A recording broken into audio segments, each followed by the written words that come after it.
Over 13 million Americans suffer from urinary incontinence, 85% of which are women. While incontinence can be an aspect of aging, it can be treated with a new minimally invasive procedure that can put you back in control of your life. Female stress urinary incontinence, also known as SUI, is the weakening of the pelvic muscles, often caused by childbirth and aging. It generally occurs when your pelvic muscles are not strong enough to keep the opening of the bladder neck closed when you're under physical stress, which includes laughing, coughing, lifting, exercising, or any other abdominal pressure. For many women, this can be a source of embarrassment. Before I had surgery on my bladder, I was very limited in my activities. I had given up riding my horse due to incontinence. It was the limiting factors with my horseback riding, my hiking, as well as having to stop at least once, if not twice, on my way to work. I work at night, so I tend to drink a lot of caffeinated beverages. Picking up a grandchild, the strain of that can become an issue if you have had a lot of liquids. So there's just the constant thought of trying to be careful. Otherwise, it could be very embarrassing. To help you understand incontinence better, let's take a look at the urinary system. The urinary system is made up of the kidneys, ureters, the bladder, sphincter muscle, and the urethra. Urine is produced in your kidneys and then passes through the ureters into the bladder. The urethra is the tube that carries urine from the bladder to the outside. With stress incontinence, any type of activity which increases the pressure in the abdomen also places pressure on the urethra. Because your pelvic muscles are not strong enough to keep the opening of the bladder neck closed, you can leak urine.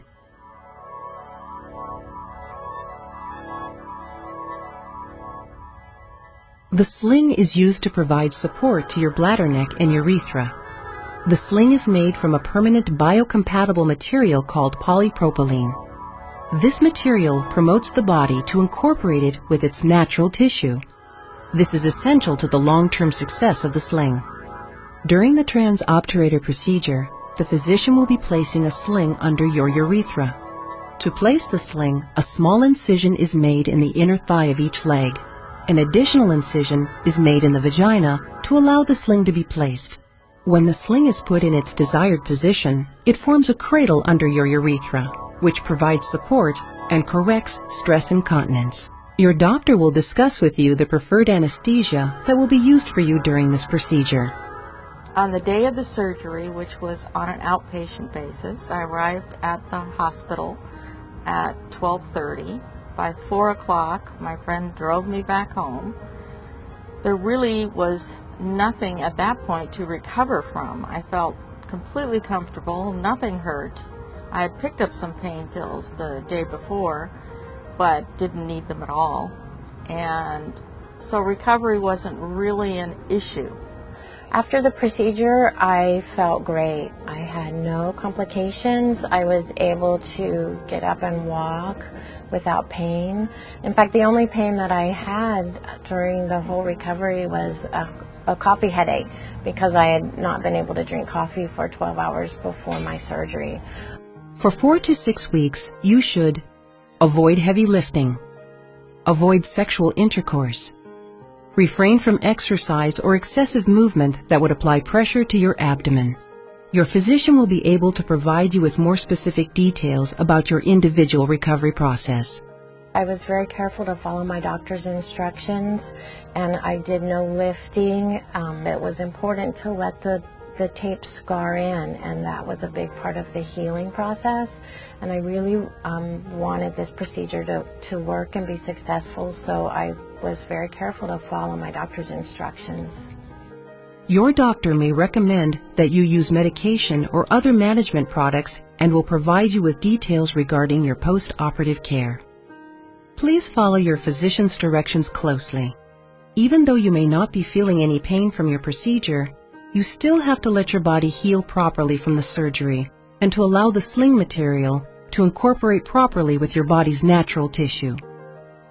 You should be able to resume most of your regular activities within 4 to 6 weeks, or as directed by your physician. If you plan to become pregnant, future pregnancies following a sling procedure may negate the effects of your surgery, and you may once again become incontinent.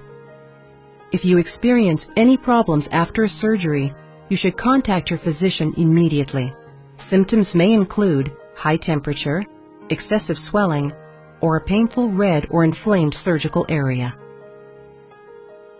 I feel like I've had a confidence as well as a morale boost since my procedure. I'm back in the dating scene again with a special someone.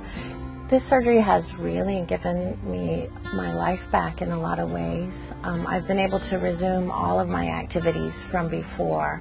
I ride my horse, we go on long trail rides, I'm able to hike up into the hills. I'm able to go to the gym and I don't have to wear a bulky pad underneath my gym clothes. My experience with the surgery has been excellent. It's one of the best things I've ever done for myself, and I would highly recommend it to others. There's no reason, as I discovered, to have to suffer with stress incontinence. Before it was something that I had to worry about constantly, and now I don't have to worry about it at all. Women no longer need to suffer with the embarrassment of urine leakage. More and more women are seeking treatment for stress incontinence. By taking time to watch this video, you've taken an important step towards correcting your incontinence and getting your lifestyle back in control. While every surgical procedure carries some risk, serious complications from sling surgery are infrequent. You may experience some trouble with urination following the procedure, from a slow flow to not being able to urinate, or you may feel you have to go more often. You may have a reaction to the sling material itself or an infection. Ask your doctor for more information about the risks of this surgery.